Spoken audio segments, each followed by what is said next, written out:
find fireflies is late June, early July. You'll often find them where there are prey animals around. These guys are predatory. So things like mosquitoes and gnats and whatnot, you'll find them eating. Also too, I find that when they're not flying actively in the air, one thing I like to do is run my hand through the bushes and flush them out. So that's a way you can find them as well. For instance, I have a bunch of, they look like pine bushes. I'm not sure the exact species, but if I just run my hand through them, they all come out.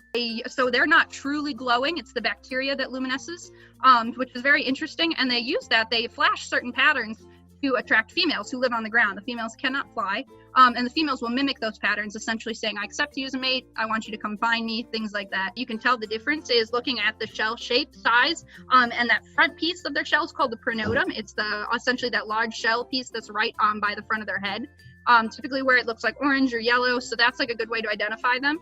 But yeah, there's definitely many different species depending on where you live, where you found, things like that. My tip for making sure the fireflies you catch don't perish is to keep them only for a couple hours and then let them go. They're very active and tend to stress in captivity as well as being predators.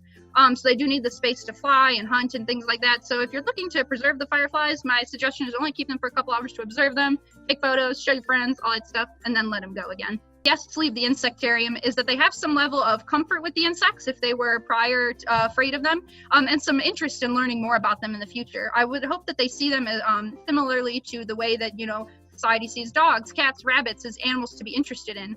So my ultimate hope is that they're open to education and exposure in the future.